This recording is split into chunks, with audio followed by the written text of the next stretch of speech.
Hey, what's up? Hello, everyone. Welcome to Fantasy Filmball, the show where we turn movies into sports and sports into something we don't talk about here. My name is Matt. My name's Dyl, and you may notice something a little bit different here today. Hey, man.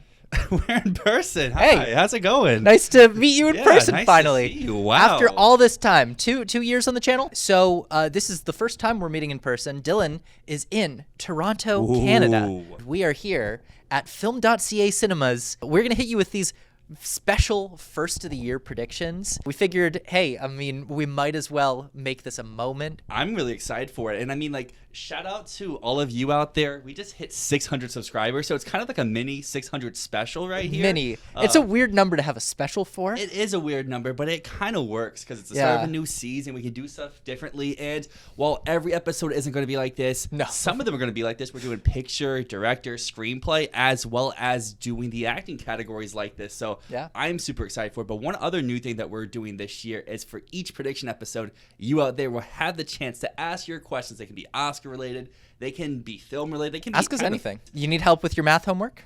I'm not that good at math. You could ask us. We might not help.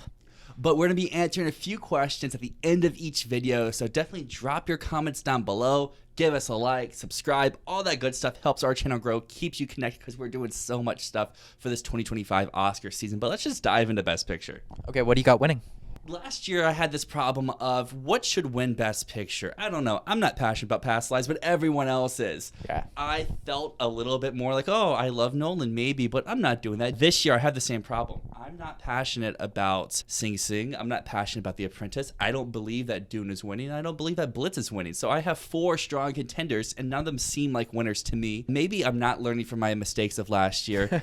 Last year, I went A24. I went Past Lives, and I'm making the same mistake this year because I'm going Sing Sing. I watched the trailer last night. It looks really good. Coleman Domingo seems like he's doing a lot.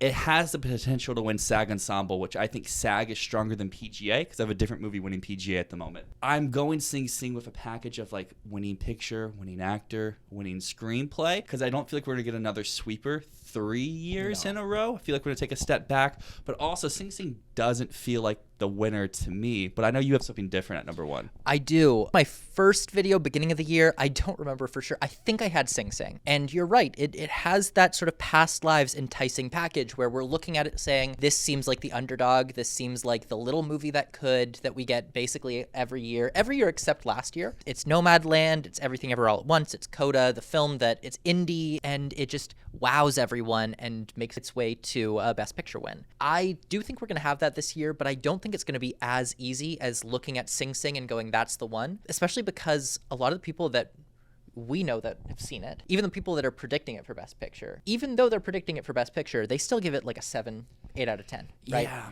The passion seems to be manufactured a little bit. I agree, and that's kind of where my scare comes. Like, I agree where it's a 7 out of 10, and I want to pick something else. Just everything else, and we'll talk about this through the rest of the video, just doesn't have the narrative really, for me at least. Well, at this time of year, this is the thing with blind predictions that I think is so fun, is that everything has bonuses and everything has strikes against it. What you got to think is what strikes are going to impact it the least. Think about Everything Ever All at Once. The amount of strikes against that from a distance, it would be like, okay, it's an A24 movie, it's a sci-fi comedy, we don't know much about it.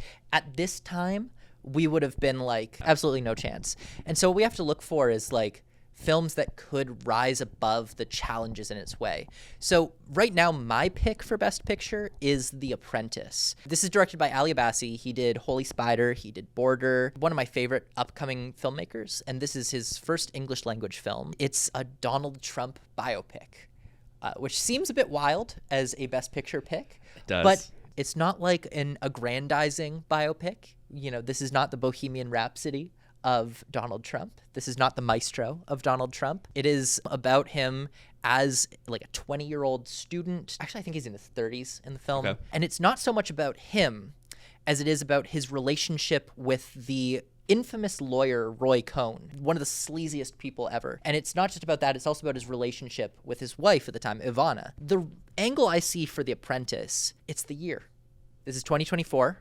It's possibly the biggest election that we've ever had. I say we've, as we're sitting in Canada. The argument I see is in election years, we often see results that are swayed by the results of the election. For example, like 2016, that I do think contributed.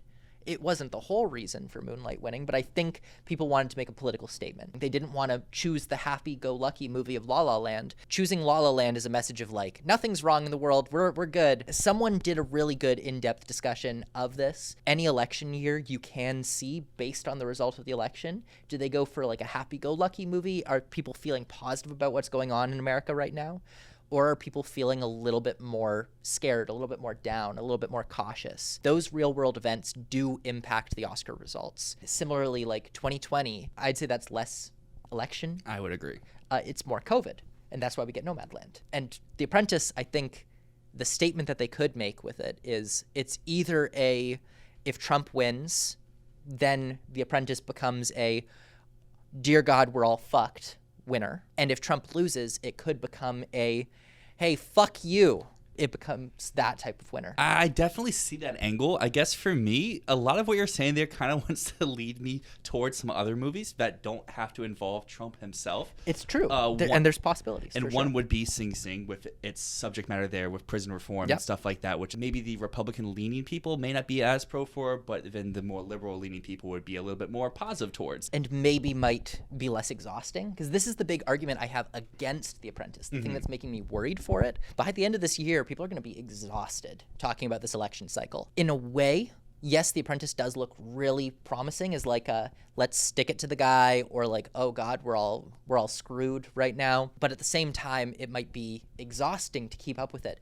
It's the same way that like people are riding pretty high on Civil War, which just premiered. People are talking about that, like, could that be an Oscar contender?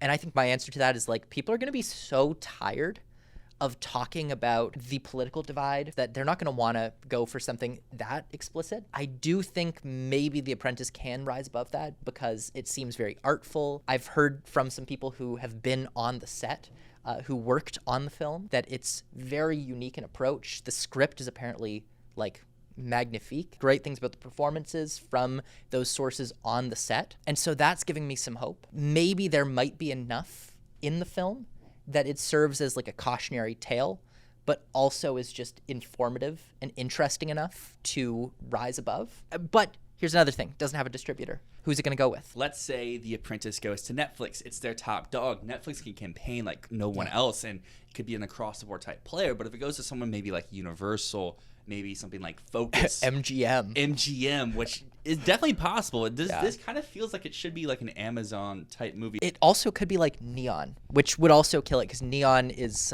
not very good at campaigning English films, specifically like American English films. I kind of feel like Neon's not good at campaigning films that don't have a strong online presence doing the majority of their campaigning for them. Kind of like A24. Like A24. I feel like when Neon films hit the hardest, look at Parasite, look at Anatomy of a Fall, they're being pushed for another reason. Anatomy being snubbed for the French submission. Everyone's rallying behind Messi. Parasite because if it's ensemble, it's cast. People love Bong. When you look at the films they're pushing without that stuff, Triangle kind of underperforms, doesn't get supporting actress, doesn't get any other nominations outside of director. It did still get in, which was... It did. I wasn't expecting. I guess my case is they don't get into the win contention without that extra little boost, which definitely The Apprentice could have, because if it's a takedown of Trump, you're going to have all those people pushing it up, but as many people pushing up, you're going to have people pushing it down. But another thing, I guess, after you're talking there about a reason why The Apprentice could do really well, while I do think it fits for The Apprentice, I do think it fits for Sing Sing.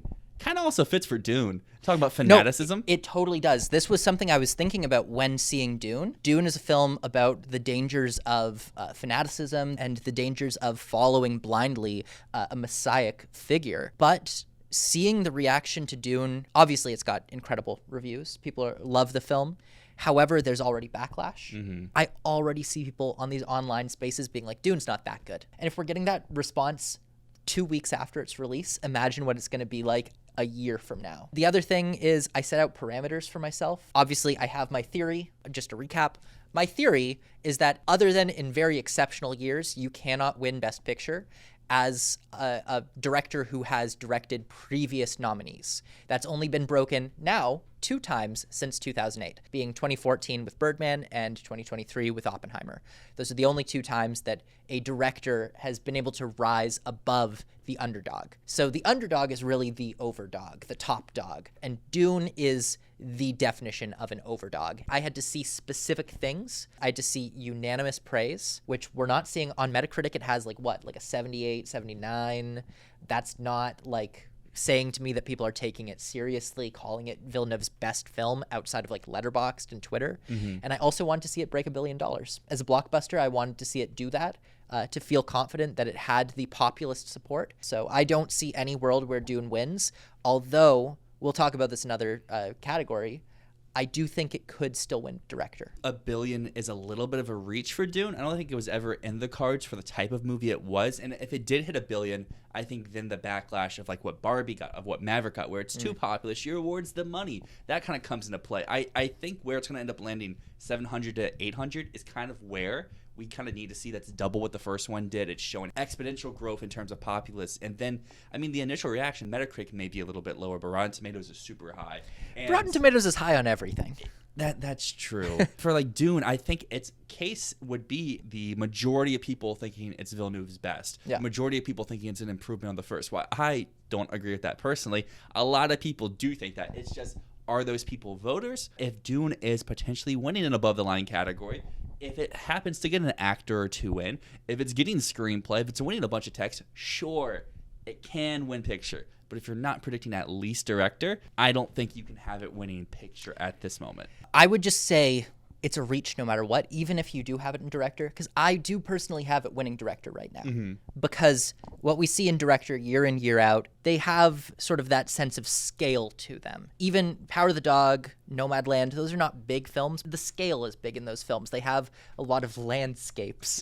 And I'm not seeing, outside of like Dune and Megalopolis, which we'll talk about later, I'm not seeing anything that has the scale of a Best Director winner. Even with Dune winning director, it's not that it's going to be too divisive. I don't think we're seeing people taking it seriously. I think people are writing it off as it's another fun popcorn movie, and that to me is the bringer of death to a blockbuster. Like Oppenheimer was taken very seriously from the start. Dune, I don't think will be taken seriously. I think it's going to be written off in the same way the first one was, in the same way Top Gun was, going back to a comparable Christopher Nolan moment, Inception. And I guess going back to what I was talking about before, I have Sing Sing winning SAG. I also have it winning Golden Globe Drama, while then I have Dune winning PGA.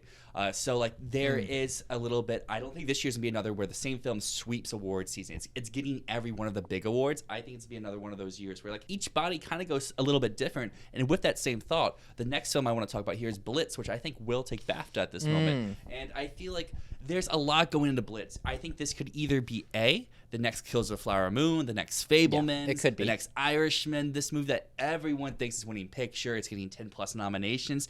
It does get those 10 plus nominations. It's super big early on, but it dies out the later and later we get into the season. I don't really know much about Blitz. I don't think really anyone does at this moment. They know the general plot synopsis. They know who's in it. But it is Steve McQueen. And one thing I know about Steve McQueen is regardless of his film is Academy friendly or not, it's going to be good. I know that you may have a different thought here, which I'll give it to you here in a second, but I think at minimum, Blitz is the safest Best Picture nominee this year. I think regardless of how it does in terms of wins, in terms of nominations, it's getting into a lineup of 10. Blitz will follow in those footsteps. Queen's someone who has not won director before, so there will be a little bit of a narrative there, like, hey, you won in picture, but we forgot to give you the prize that you probably should have won, maybe even more so, for that film. Blitz is one where I could see it peak so early and then kind of like whimper out like Killers, but I could also see it like peaking early, dying, and then coming back very strong at the end. I can totally see the angle that you're coming from. In fact, it was the angle that had me put it at number 2 at my beginning of year video.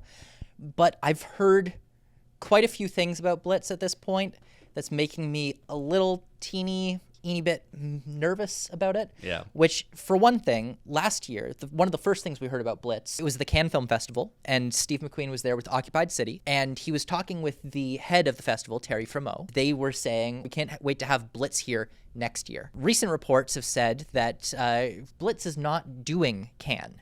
And the easy thing to think is, oh, well, they want it to be an awards movie. They're pushing it to Venice. But inside reports from the Cannes Film Festival are that they saw the film and they were not very hot on it. Then to counter that rumor, the other thing is they're saying, oh, the film's not done yet. We're still in the editing room. That's why we're waiting. But there were other test screenings that happened in November where it was reported the film was finished. And so if they're still in the editing room, they shot it a year and a half ago, and there are whispers that it was rejected by Cannes. The test screenings were saying the film is fine. I'm not going to go too hard on test screenings. Last year, that the test screenings had me drop Maestro like out of my top 20 altogether. I was like, there's no chance for Maestro. The test screenings are mid. And so I'm hearing mid test screenings for Blitz too. But instead of taking it out fully, I'm expecting it to perform like Maestro, where I think some people are still going to love it. I think it's going to connect with who it connects with, but I don't think it's the juggernaut we think. Especially, I recently watched a 1980s Best Picture nominee called Hope and Glory, which is about the Blitz. And it has a very similar story. It's about a family going through their lives during the Blitz. And that's when I realized Blitz is not going to be an action movie. It's not going to be a big budget spectacle. It's going to be about the average lives of Londoners living during the war. But I think when people are talking about Blitz, when people are saying like, oh, this could be a big best director contender, as you were saying, they're thinking of it as a war movie. They're thinking of it as this is going to be about the strikes that happen on London during the war. I think it's going to be maybe 20% that and 80% about life during the war, about just like average everyday British people going about their lives, because the Blitz was not all that happened on the home front during the war. So it would be disingenuous to the actual topic at hand to have it be this sort of spectacle of a film. I do see this could be the most nominated film at BAFTA. Even if it's super mid, this is going to connect with BAFTA for sure. So we've hit my Best Picture top 5. So is there anything that we haven't mentioned yet that you do have in your top 5 at the moment? Yes, yeah. At the moment, I have The Supremes at Earl's All You Can Eat number 6. At number 3. It's really just because Searchlight, we see year in, year out, Searchlight, they are the ones. They're the dream team. They are always serving up contenders. And what did we just learn about Searchlight? Well, we learned Kinds of Kindness. The new Yorgos Lanthimos movie is releasing in the summer. The thing with Searchlight is you can always see what their contenders are by what they're positioning. They know what they have. They know where to put it. And we saw that last year with Poor Things. They knew exactly where to put that film. At first, it seemed like they didn't, but they sure did at the end. Supremes at Earl's All You Can Eat. It looks like the film that they might not take it to Venice. That's been a marker for Searchlight over the past few years. If they take it to Venice, it's going to be big. But I think they will take it to TIFF. I think they'll take it to Telluride. It could be a TIFF People's Choice contender. What I'm getting from Supremes at Earl's All You Can Eat is it's not going to be an all-out feel-good comedy, but it's going to be warmer.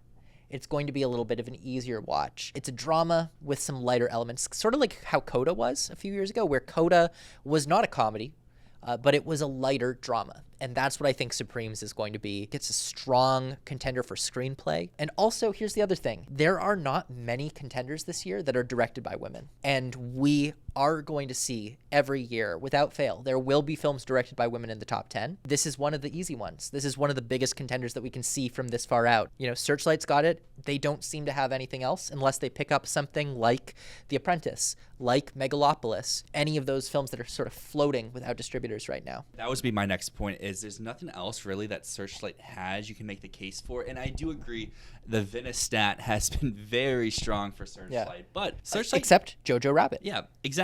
When they go to TIFF and when they place very high, which like you said, I think this would place very high at TIFF. My question to you actually was going to be like Coda, like Belfast. Were they drama? Were they comedy at Globes? But they were drama. So I feel like this would go to the same spot, because just looking at other films in our Best Picture lineup, there's not a lot of comedy musicals. And you tend to see at least one, if not more, get in. And usually the Globe comedy musical winner finds their way into Best Picture, unless it's like a rare exception, which this year could be a rare exception, because a lot of people, for this next film that we're going to talk about, have Joker as a musical comedy.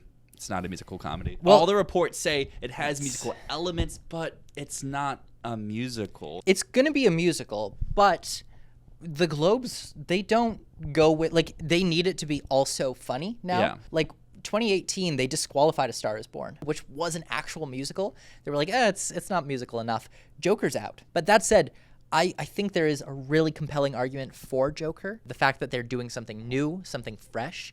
I'm hearing reports from test screenings that the film is phenomenal. Don't doubt Todd Phillips. He's the man. The biggest thing against the film is the critics. The critics had their knives out for Joker 1. I think they feel that they didn't go hard enough on it, and they feel like they let it happen for Best Picture. The same way that, like, Green Book, critics were soft on it, and then they hammered Greatest Beer Run Ever.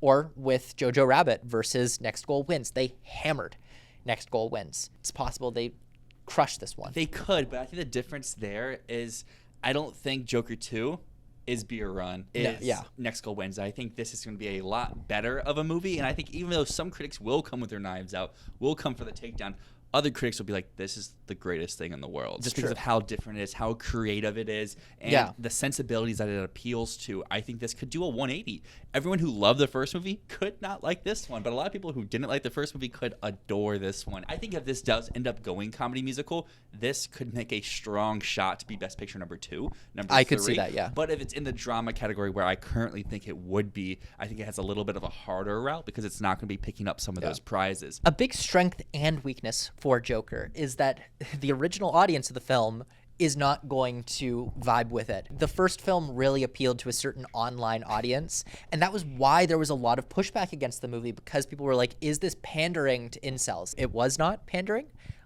but that was still the reputation. And this film, being a musical, being focused on Lady Gaga's Harley Quinn character, a lot of those people that really rode for the movie, a lot of those 4chaners, the Reddit group that kind of went for it as well, they're not going to be as hot on this movie. I think we're going to see a lot of posts, people being like, Joker 2 went woke, the woke mind virus. Maybe we could see critics stand behind this one. Something that you just said there that brings an idea to my head is, what if Joker 2 is like Dune Messiah, where Todd Phillips is like, no, this wasn't the point, guys. We're going to take down Joker. He's not a hero. He's not your person to look up to. But as someone who loves He's not literally me. On a personal level, I would put this at number 1 for Best Picture.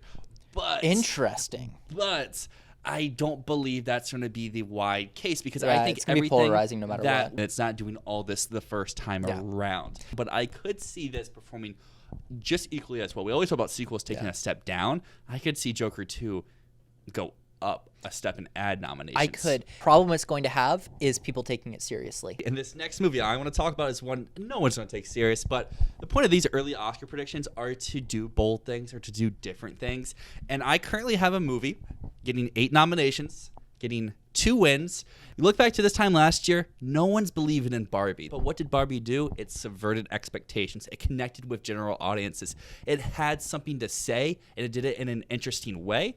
I think Nosferatu could do this, but not with the script, but with the visuals. Robert Eggers has always been someone who's very visually creative. His sensibilities can very much lend well to the European audience. It could be kind of like what the first Joker was with Todd Phillips, where no one's taking this movie serious, but then once audiences see it, this could premiere at Venice, maybe. It's what got a great release date. Yeah, that's what my expectation would be for it to be an awards contender, is going to Venice. This could be a tech giant. We've seen in the past, even if the Academy doesn't rock with Eggers, they still throw him a bone in cinematography. Yeah. Same cinematographer is back here for Nosferatu, so that's the category I think it's winning. I also think it could win production design, because it is a period film after all. And then just looking at some other tech categories, I mean, there's makeup, there's costumes, and then at that point, like, how far could Eggers be off from a director nomination, especially if it goes to Venice, if it wins Venice potentially?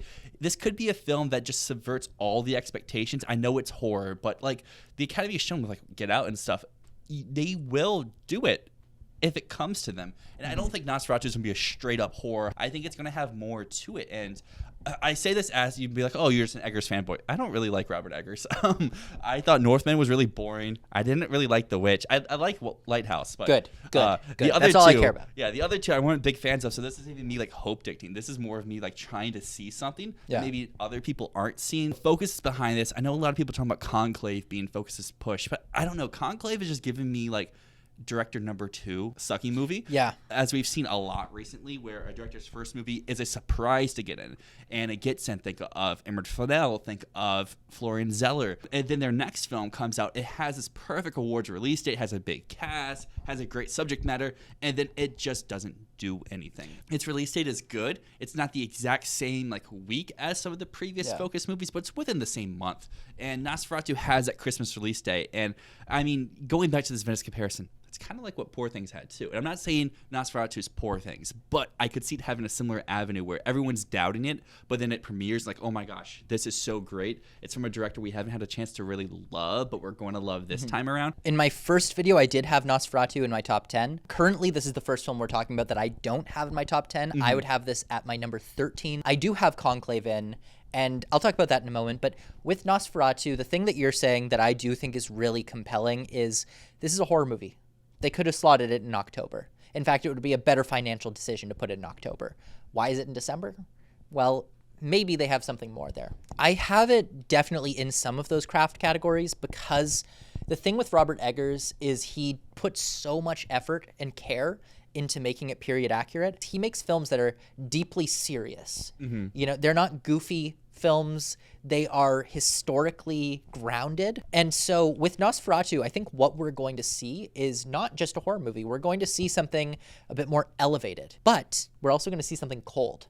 And what I'm getting out of Nosferatu, this is the tragedy of Macbeth. In the end, it might end up being a little bit cold when it comes to voters, when it comes to some audiences. I don't see this being a huge financial success because people are going to go in expecting a vampire movie, and they're going to get a Robert Eggers movie. It's not going to be flashy, in your face, scaring you. It's going to be contemplative and slow, but some of the voters might still not take the film seriously enough to even give it a chance to get past that point. That's why I feel like it needs to go to Venice. If it goes to Venice, it gets that respect, something like what Dune got, something like what Joker got in years past. You could say the same thing for Poor Things this past year. What if all those skipped a fest, just went straight to theaters or went to even TIFF?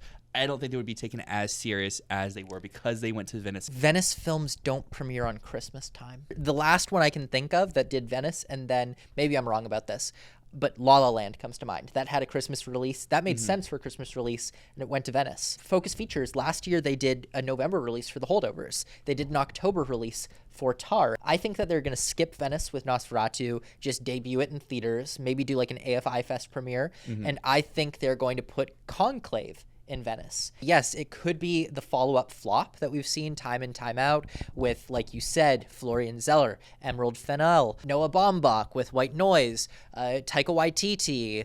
You know, we've seen it time and time again. We've also seen follow-up successes. Yeah. And we can't write off a film as a follow-up flop just because, you know, it feels like it will. I mean, Martin McDonagh, Banshees of Inisherin, Poor Things, Yorgos Lanthimos, Greta Gerwig. You know, she had two follow-ups, 3 in a row. Adam McKay. Sometimes you get these directors that just hit over and over. And Conclave, it seemed so fake to me. Looking at it from a distance, I was like, okay, so it's based on a paperback novel, like a thriller about the Pope. It feels like it could have been written by like, I don't know who's the writer of the Da Vinci Code. I don't know. I can't remember his name right now off the top of my head, but it feels like that type of, like, you'd buy this in an airport and read it in like 2 hours. That's what Conclave feels like to me. So it's weird for me to have it in my top 10, but I do, because Focus is positioning it in the way that they position their other films, like Tar, like The Holdovers. It's, again, likely it hits Venice, and if it's in Venice competition, I think it's the real deal. At this point, I have no reason to doubt Focus's judgment in positioning Conclave to be their awards movie. I'm not a strong believer in it. I currently have it getting 0 nominations while I'm focusing more on Focus's other film, but I could be entirely wrong. So now with these last few slots, I feel like we're going to be super different. So why don't you take this next one? Because I feel there's at least one more thing that you're really strong and like belief in. I'm one of the rare people that believes in Megalopolis. Everyone is predicting Megalopolis to be a flop, and that's why I'm not predicting it to be a flop. Because if everyone is out there saying this is going to be the big failure of the year, then it feels like the underdog surprise. Yeah. Francis Ford Coppola, yes, of course, he has not had a Best Picture movie since 1990, but he's still seen on the same level as Steven Spielberg, as Martin Scorsese. He has 2 Best Picture wins. I think people view him on that level. He's been trying to make this movie since the 80s. No one's been willing to take a chance on it, and he's funneled all of his money into it. Now, you can definitely say it's not just that he hasn't been an Oscar player since the 90s. He hasn't made a critically well-received movie since the 90s. Everything has just been trashed or has just flown completely under the radar. I saw his film Tetro from 2009, which was actually really good, but no one saw it. The difference with Megalopolis from his other films recently is that it really feels like a passion project. He's putting everything into this. The way I see it, even if it's Babylon level mixed, even if people are just like, what the hell is this? I think that the film will get enough passion from supporters, from people who want to see Coppola succeed, that even if it's divisive, even if it's in the 50s on Metacritic, even if it's a financial flop, I think there's going to be enough people who are like, we miss this type of filmmaking. So if it's great, it gets in. If it's mediocre, I still think it has a strong chance of making it in just based on the name Francis Ford Coppola. This is the first time in 30 years that he's really been pushing himself. This one is getting an IMAX release. They are pushing it. They want it to be big. It is a $100 million movie, self-funded. Yes, it could still be a financial failure, but people are going to see it and people are going to talk about it, and that alone makes it different from his other films recently. Even if the film ends up missing picture, it could perform very well in production design, costume design. It's big. The scale is epic. So while everyone else is predicting this to be a massive failure, a massive flop, I want to take the other side, and I want to say, well, how could it succeed? I need to see who has it, who's pushing it first before I can buy into it. Because let's say it goes to Apple. That's who I personally think it's going. They have Blitz. And then, like, who else could afford this movie? Sony? Paramount? They suck at campaigning. So, like, I don't know how I would feel if it went there. Currently, when I have Megalopolis, I have that 12 in picture. It's one of those things where it's so close in so many categories, but it's just like, where do I actually put it in? I currently have it performing in between Babylon and Black Panther Wakanda Forever, where it's getting like 3 to 5 tech nominations, but it just doesn't connect above the line. It could easily, I think I have it in for costumes, production design, cinematography. Adam Driver doesn't seem likely to me, but he's maybe. just been on a string of like... I love Adam Driver. He's one of my favorite working actors, but like he'll do anything. So it's not like, oh, he's on this. It means it's great because he just did Ferrari. I do want to see who is taking Megalopolis. My theory right now, it feels really weird to say.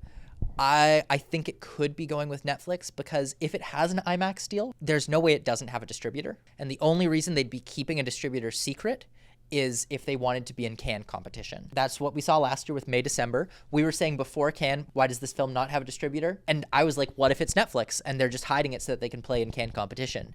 And then it sold to Netflix. It sold to Netflix. I believe that they had the agreement before the festival, and then they didn't want to put it in writing until afterwards so that they could actually play at the festival. And I think the same thing might happen with Megalopolis. Francis Ford Coppola is one of the few filmmakers that I think could sign a deal with Netflix and say, I demand a theatrical release for this film. Scorsese couldn't do it, so I don't know if...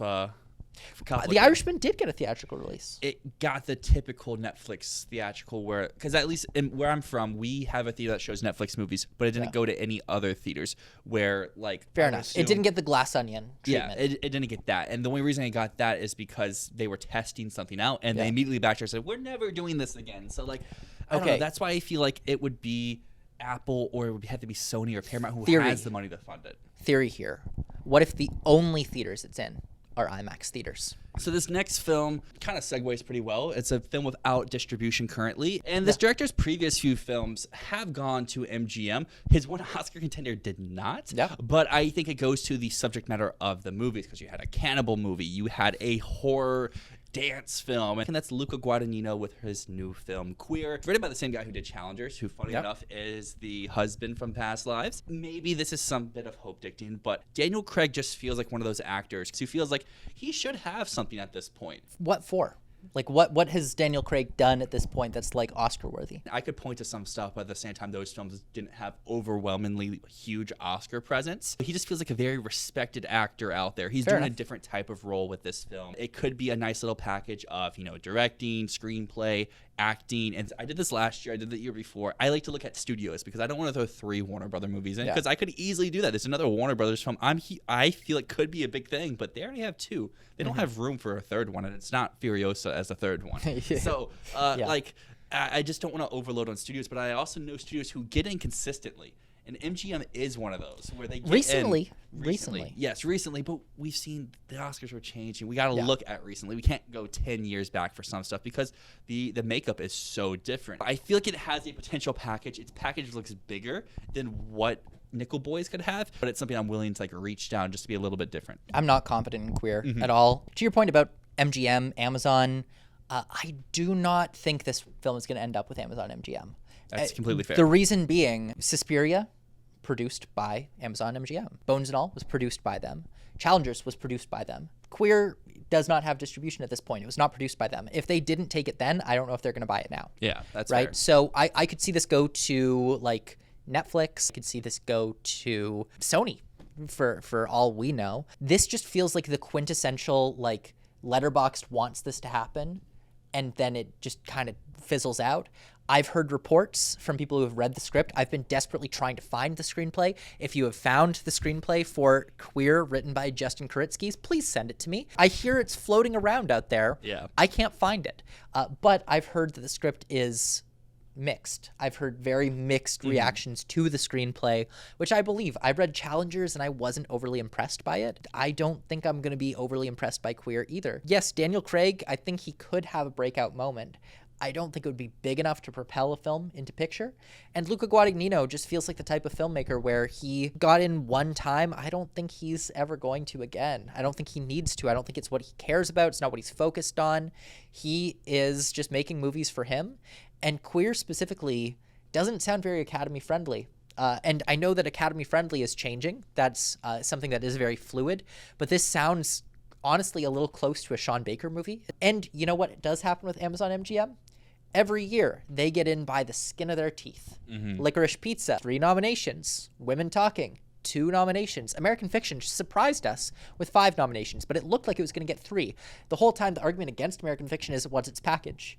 And ultimately, Amazon MGM picks these films that don't end up getting packages. The Nickel Boys could get in as like a number 9, number 10, bottom tier contender. It could take a writing nomination, a picture nomination, maybe score, and then throw in a supporting actor. I don't think Anjanou Ellis Taylor is real for this film. I've heard people say her name out there. I don't think that character's real. I plan on reading the book very soon. Our good friend George from Oscars Mafia just read the book, so he will have more information on this.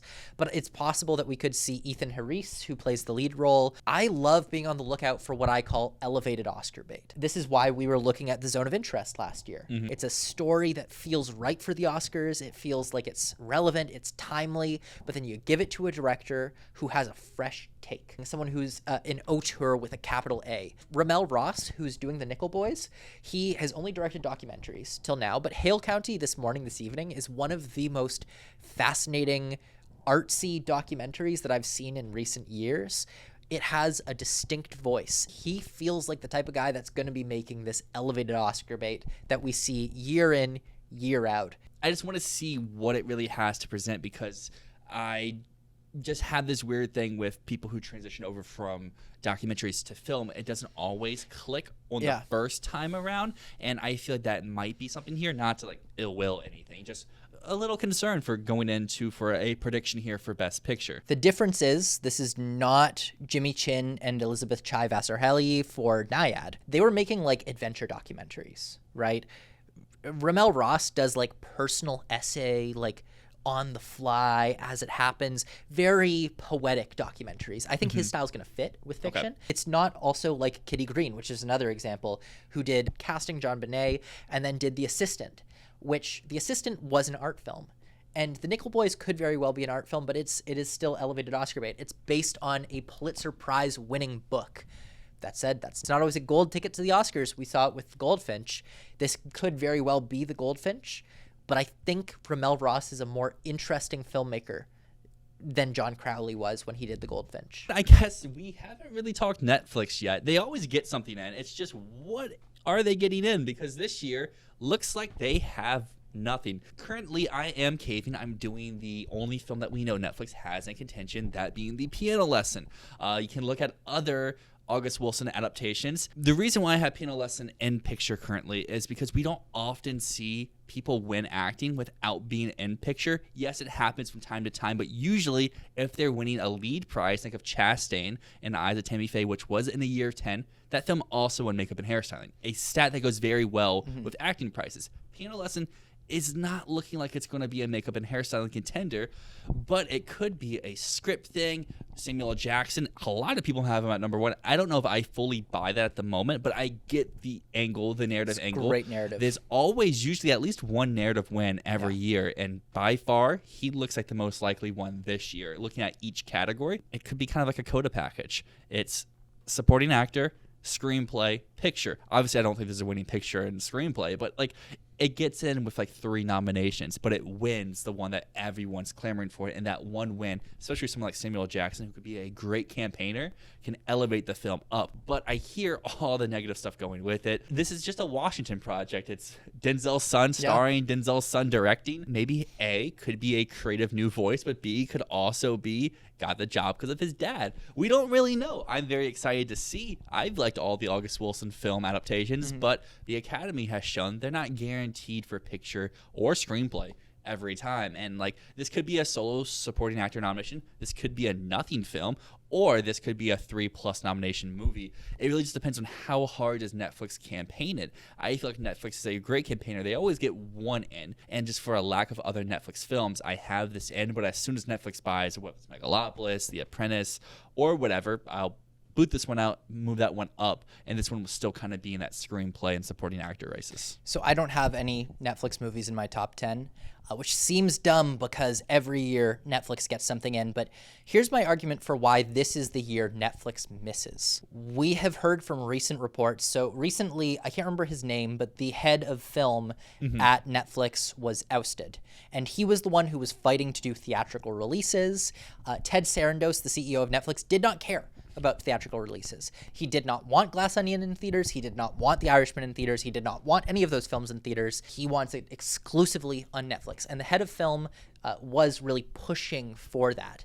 And he was also really big on Oscars. And so he was courting these filmmakers who could get Oscar buzz. We've seen over the past few years, he's been very successful at that. But he has been planning to leave his job for a while, and it doesn't seem like he built a slate for this year that's very Oscar friendly because he knew he was leaving. The new head of film is coming in. He seems very exciting, but we don't know, for one thing, we don't know if he's going to care about Oscars or if Ted Sarandos is going to be like, fuck that, I only want Gray Man. Give me 5 Gray Man movies. Even if that's not the case and he does want to make more Oscar movies, there's none right now. And unless they buy something, I don't think The Piano Lesson is it because it's diminishing returns. Fences was huge because the buzz around Denzel Washington and Viola Davis and it coming from this Tony Award-winning version of the play. Meanwhile, The Piano Lesson also recently played on Broadway with this cast. John David Washington, Samuel L. Jackson, Daniel Deadwyler. It was a very mixed production. People loved the performances. They said Samuel L. Jackson was incredible. He got a Tony nomination for it. The play itself got very mixed reactions. At its worst, Samuel's probably getting in, and then it can add some other stuff. Netflix has shown it can campaign for movies that people don't really care about. So that leaves us both with our number 10 slot, and you probably have noticed we haven't mentioned Neon. There is a thing with Neon where you could just like wait. You could just go empty Neon slot, but that's lazy. It is. And we don't like it. I agree with that. I don't like it. I think that you should have to put a movie in. That's why I don't have empty Netflix slot. Pick a lane. Yeah, sure.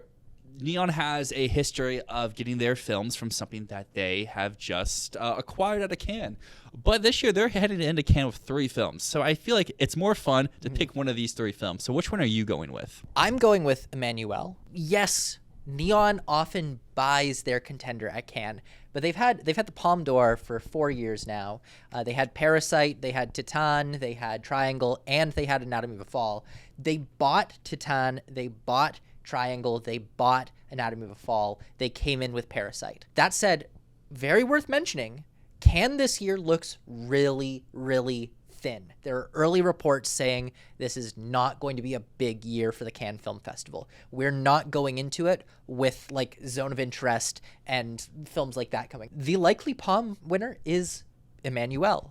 It's directed by Audrey Diwan. She just won the Golden Lion for her film Happening. She is in a prime spot for something like a Palme d'Or. She has good buzz around her. She's French. It's English language, or at best, it's going to be like Anatomy split between languages. It stars Noémie Merlant, who it has a lot of positive buzz around her, as well as Naomi Watts. A lot of people are talking down on Emmanuelle because this is based on a series of French porn films from the 1970s. But the approach that I'm hearing Audrey Diwan is taking to this movie sounds really interesting. She seems to be reclaiming this book, which was based on a woman's writings about her travels through Europe and her sexual adventures. She's reclaiming this, and she's recontextualizing it and giving it a bit of a feminist spin to what became this sort of like sexualized pornography. Mm-hmm.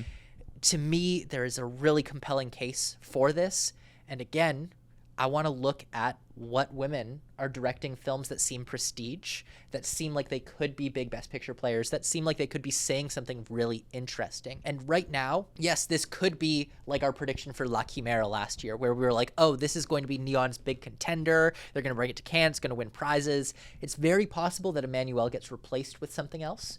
But right now, it seems really strong. It's got a director who is red hot, doing something that sounds really interesting, and it seems like a prime spot for that international director nomination that we've seen with Ruben Östlund, that we've seen with Thomas Vinterberg, that we've seen with Ryosuke Hamaguchi, or this year with Justine Triet. I hear everything for Emmanuelle, and I think it could be that, but at the same time, I think your concerns, I'm a little bit stronger with the concerns, because while sex is not an issue overseas, still is here kind of domestically. And while Poor Things broke the stigma last year, Poor Things is very much more comedic, while Emmanuelle does not seem very comedic to me. And like you can point to some other movies, like I know when we talked about this the other day, you talked about Blonde. Blonde had the power of Netflix behind it. It was about a very famous person worldwide, and that was its only nomination in a very weak category where it was so weak where some convolution kind of helped get another person into the category that wasn't even Ana de Armas. So like I think Emmanuelle could be a big hit at Cannes. I don't know how well it will translate over. I think it could, if it wins the Palme, I will change my mindset. I feel like more it's going to win an acting prize. Greta Gerwig is leading the jury at Cannes. She would go for something like this. She would, but I guess I need to see who her jury is. Yes, I agree with that. But also you say, yes, the Americans are prudes. I guess I'll just say it like bluntly. I don't think that's going to impact this film that much because it doesn't need American support. We've seen it with Drive My Car. Yeah. Drive My Car, Triangle of Sadness are both movies that did not have a lot of American support, and they still got in. I think this is very similar. If it gets in, it's going to be like, ooh, is it going to happen? I don't know, but I think it's going to do well at BAFTA, and I think it will end up getting in at the Oscar. But that said, this could just be a blank Palme d'Or spot.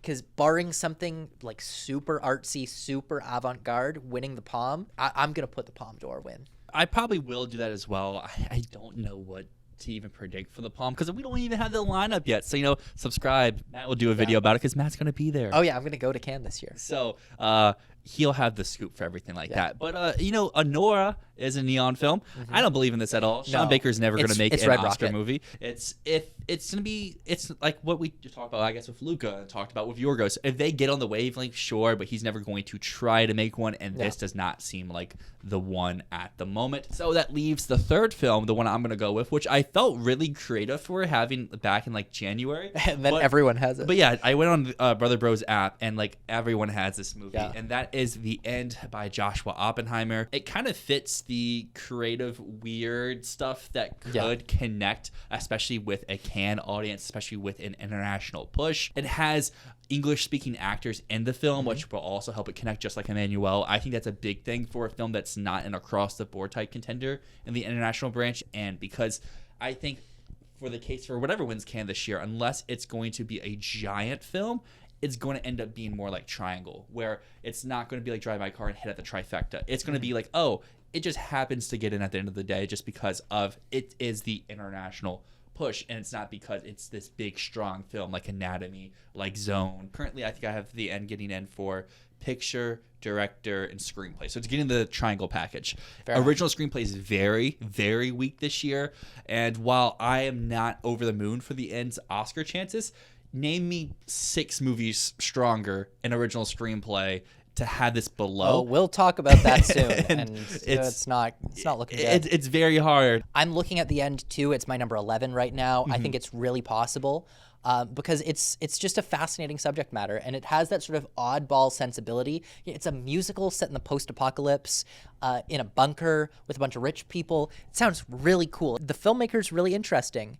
Similarly, actually, I want to ask you this. Okay. Why are you considering The End, but you're hesitant on the Nickel Boys? Your reason against the Nickel Boys, part of it is that you don't trust a director who's only done documentaries before. That is true. And The End is the same. That's true. I guess my more push for The End is the fact that it's going to, or most likely going to Cannes. I expect it, if it doesn't If win. not Cannes, Venice. If it doesn't win the picture prize, I think it takes the Zone prize of second place director. And I feel like that would be a great trendsetter to start the campaign for Oppenheimer, and I think it would be funny back-to-back years Oppenheimer. It would be director. really, really funny, especially going back to the musical comedy point. If this qualifies musical comedy, because it seems like on paper it kind of could, even if it's not a full musical, it feels like it has some Golden comedic Globes are elements. International now. Yeah, international. They would mess with this movie. Yeah, this could easily be a Golden Globe comedy musical win. Of Joker is not in the category. Just looking at other contenders. Yeah. Because I mean, like Wicked, old Globes definitely does Wicked. New Globes, I don't think so. I actually think that leeways us into like what's next in line. Yeah, what else is there? We're not going to go super in depth with all these movies. We're just kind of mentioning the other ones. Like, what are we looking at right now? Yeah. And I guess to me, I'm looking at the Universal stuff. They got Gladiator 2. They got Wicked. Stuff that looks poised to get 2-3 tech nominations, but will they connect above the line? Wicked for me, a month ago, I would have said yes. Today, I'm not as strong as because of the trailer. In a post-trailer world? In a post-trailer world. I said, I think in an episode of our last waivers, I was like, the trailer needs to at least be serviceable. Yeah. And the trailer wasn't that for me. As someone who loves musicals, I don't like Wicked, but loves musicals, the trailer didn't do anything for me. But if it's getting production, if it's getting costumes, if it's getting makeup, if it's getting song, I'm not saying that makes it number 10 in picture. That makes it top 15. It definitely, it's like the Black Panther Wakanda Forever package where it's like, it's possible. It's there. Same with like Mary Poppins Returns. Yeah. What I think it needs to become that number 10 player is it needs a Revo. If a Revo is an actress, I'll believe it. Yeah. Because which I don't buy. I don't buy it either. But if she makes it into actress, which I think there is an open 5th slot, especially depending on what you want to do with Ronan and Blitz. I think there is a functional 5th slot where she could find herself in. I mean, we're going to Comedy Musical Golden Globe. I think if she wins that award, that's a great prize for her. BAFTA jury selection, I mean, she won the Rising Star. She could find her way into a BAFTA shortlist for the lead actress. At that point, SAG, Critics' Choice, she could be Margot Robbie this year, where she gets in at all 4 places, missed at the end of the day. Like, there is a path for her. It just depends on what the movie's like. Being a part 1 is going to hurt it. It's going to end either right before or right after Defying Gravity, which I think is going to, people are going to feel really bummed by it not being final, especially because it's not even like Dune Part 1 not being final, where they're like, this is half the story. It's like, people know the stage show, and they're going to be like, why did I not see the end? It feels like it should be a thing. It also feels like it should be a nothing thing, and I don't know where I should put it. Right now I'm just meeting the middle. I have it for like 3 tech nominations, 4 if there's a song, which I feel like there would be a song, but at the same time, would it just be a credit song? If it's a credit song, I don't believe in it. It's giving Cats. Well, I like Cats, so I know you like Cats, and you're probably gonna like this. Maybe. At least like it. You might not love it.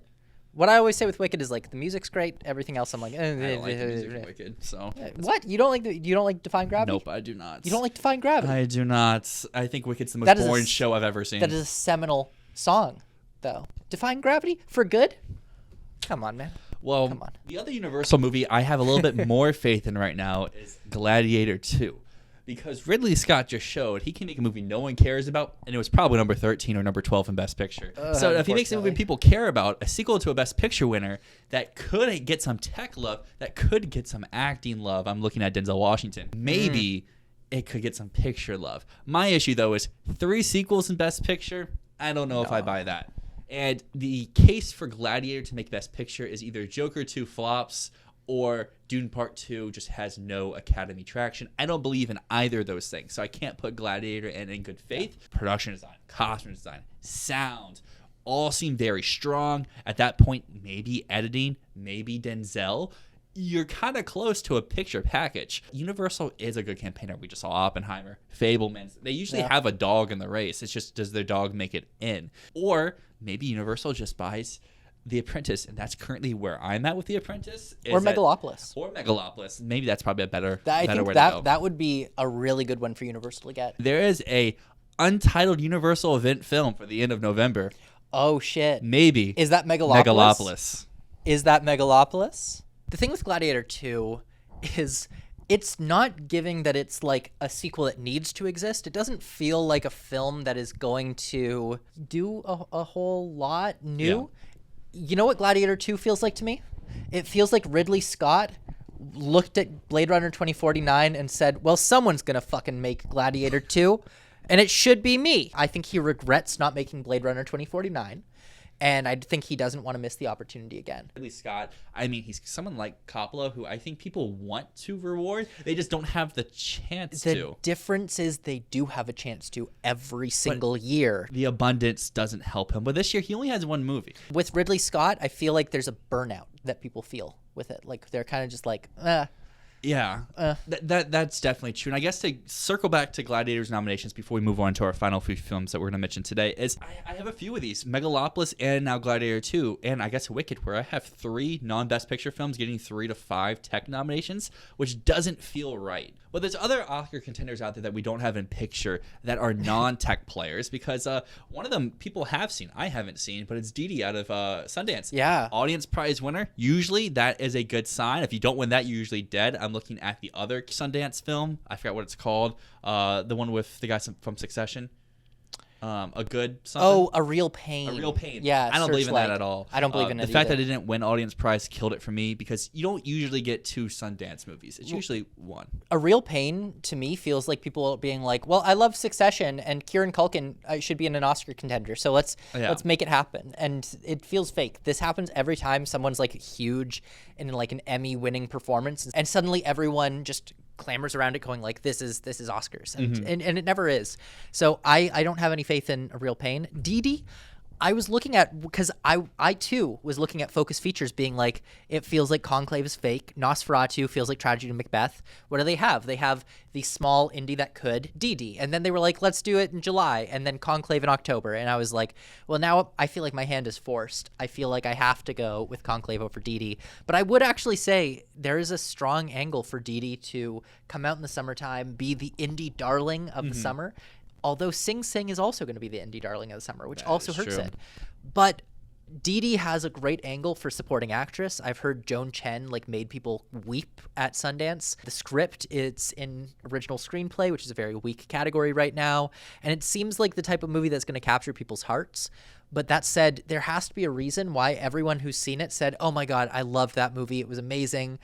I wish it could be an Oscar contender, but it's not going to be. I don't have Chen in supporting actress. I think, like you said, the film coming out in July hurts a little bit. I think that a lot of the buzz will be going to Sing Sing in that time. Who knows? Maybe they hurt each other. Maybe they help each other.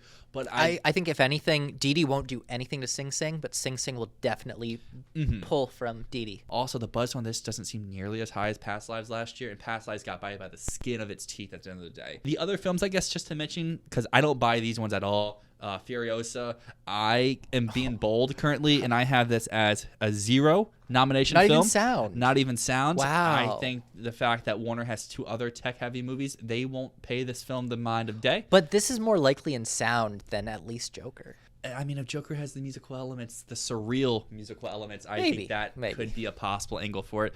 I don't know. Maybe I'm very much underselling it, but I'm just looking at its categories where it could compete in. Some of those I do having going to like Gladiator and Megalopolis, where maybe it makes more sense to go here instead and have those films underperform a little bit. I'm looking at visual effects. I'm looking at sound. I'm looking at production design, makeup as possible places. It's like number 6, 7 in all those, but I don't have it top 5 in any of those. And the other one is Kinds of Kindness, Yorgos Lanthimos.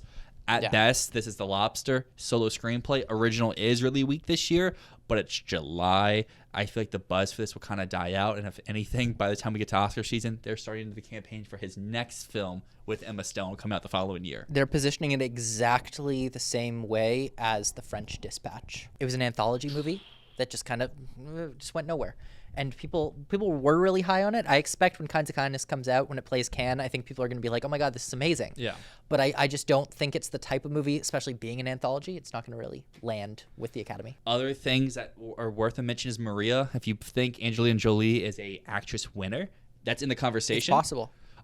But you've shown in the past, actress winners just don't have to be in Best Picture nominees. Yeah, and Pablo Larraín, he's gotten very close multiple times now, where Jackie was probably number 10. It was probably like right there. And then Spencer came out, and I'd say Spencer started off very hot, and then the buzz dropped really fast. The argument for Maria is that unlike Jackie, unlike Spencer, which had both got a little bit of backlash because they were about such famous figures and people wanted a conventional biopic and they did not get a conventional biopic. People were pissed. How dare they treat Jackie Kennedy like that? How dare they treat Princess Diana like that?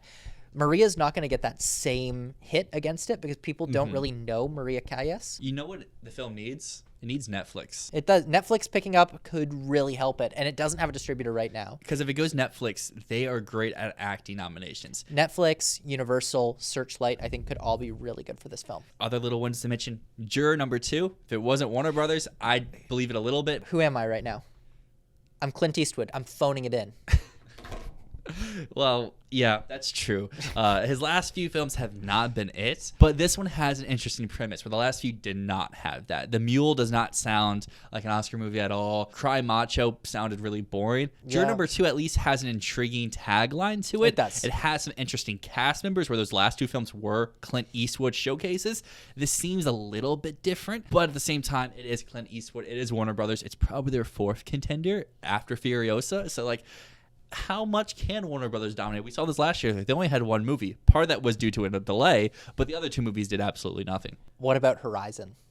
Another Warner Brothers. Part 1, Part 2, which one is it? I feel like we'd be very high on Horizon if it wasn't for it being split in 2 parts, releasing a month apart. Because at this point, I'm like, which one should we go for? I will deny Horizon until it happens. And once it happens, I fully believe Part 1 will be bigger than Part 2. I think Part 1 could splash and for the curiosity factor. And if it doesn't connect, Part 2 struggles. And even if Part 2 does well, Part 1's still in theaters. And they'll just rewatch Part 1 watching Part 2. This is true. I don't know why I think like Part 2 might feel more of like it has a conclusion, so voters might go for it. But I think likely neither of them. 4 parts. There's 4 parts? They just haven't filmed the next 2. Whoa, that's crazy. That changes my opinion then. So Horizon Part 1 is definitely higher than Part 2. I just think like if it's anything, it's alone cinematography nomination. Costumes, production design, score, I think is possible. But that said, it's Kevin Costner, and I do not think he's a very good filmmaker. Dances with Wolves, I think, is just not a very good Best Picture winner. I'm looking at the history of sound with like my mouth is watering looking at the history of sound. It has no distributor though, which makes me really worried for it. But History of Sound is a British period piece set in World War I about 2 soldiers falling in love while sharing a love of American talk radio. It's going to be using a lot of sound design. It's going to be very integral, not exactly like Zone of Interest, but kind of giving same shades. It's directed by Oliver Hermanus, who just did Living. He's a filmmaker that I think is primed for like a big Oscar moment after Living because his style is really slick. He's going to slam on the emotional moments in this. This could be a major tearjerker. It could clean up like TIFF or whatever, and this could be a huge BAFTA contender. I want to know more about the film before I really, really ride with it. Yeah. But this is one that I'm looking at as like that could be massive. So you think it will go to TIFF? I think it's going to hit Telluride, TIFF. And do you think it will have distribution by then, or it gets it from the showing? Because I think that plays a part. If it goes in the TIFF, it's very possible. Because it could also be a next year movie if it goes in without distribution. To everything you describe screams Searchlight to me. It does. If it's Searchlight, that could replace Earl's. Yeah. And I don't know. I agree Or with you. Sony Pictures Classics. Or Sony, yeah. I mean, the living connection there as well. We don't have a Sony Picture Classic movie at the moment. I mean, they have some contenders, just they don't seem real. Yeah, A Little Prayer is fake. The premise sounds super interesting. It's one of those where I need to wait and see. It's kind of screams Strangers to me, where like BAFTAs love it. It has the case for actor. It's like number 6 all year. Does it get in, sort of thing? But Strangers was a ghost story. This is a World War I drama. Yeah, I guess I just meant by it's like awards projection, like where it could hit. Like it's like a screenplay thing. It's gonna be a more BAFTA centric thing. This does have potential sound, like you said. Yes, Strangers and did not have cinematography, that. Score were both huge highlights on Living that I think will carry over here. Okay, We Live in Time. A24 movie. I did not include it in my first video, despite people telling me to. I was like, this seems fake. And I still think it seems fake. It's the Andrew Garfield, Florence Pugh romance. But I am looking at these two performances and being like, those actors could do something really crazy. Yeah, I think this is an acting thing. I don't think it would be a picture thing. Director just did The Goldfinch. He also did Brooklyn. So I don't know about that. Yeah. But then the writer has not written any films really worth mentioning. He's written some plays that are quite well regarded, but his films have not been very exciting. I guess the last few to hit, because they're pretty populist films, just they don't really have great Oscar prospects, would be Hitman, Netflix, It's going to be buried in the summer. Yeah. I think it could do Globes, like Globes Picture, Glenn Powell, but outside of that, be pretty hard. Adapted, if it was original, I think it could have a shot. Adapted, no shot at all. You have Challengers, same thing. It's a summer movie. I think it could be depending on where it places, it could hit some places, but at the same time, I don't think it's going to do much at the end of the day. But if Queer is as big as you think it's going to be, then it buries Challengers. Yeah, that exactly. Same writer, same director. Yep. And then I guess just to mention these, just to have them mentioned, The Bike Riders. No. Yeah.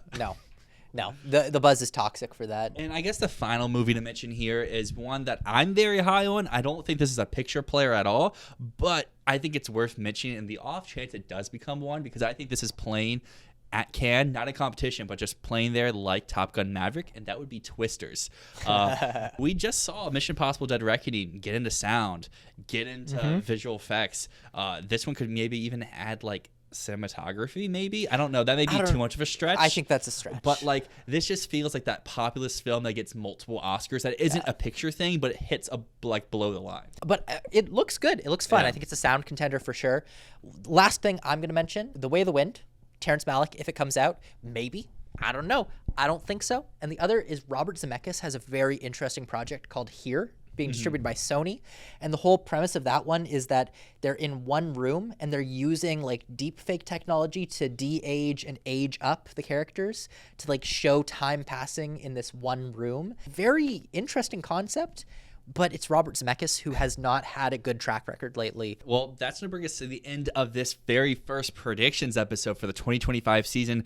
We talked Best Picture, but you want to make sure to subscribe out there because we're doing acting next, and then we're going to have screenplay and director. A lot of stuff are going in. It's never too early to have first predictions. People who say that, they're crazy. This is the fun part of the season. Yeah. We like the blind predictions. It's fun. We like talking about things we haven't seen yet before we hate them. It's always fun. I mean, I think we've had back-to-back Oscar seasons where you really loved how one turned out, and then I really loved how one turned out. So we need one where we both love the outcome of an award season. This is our duo season. Here we go. Duo season right now.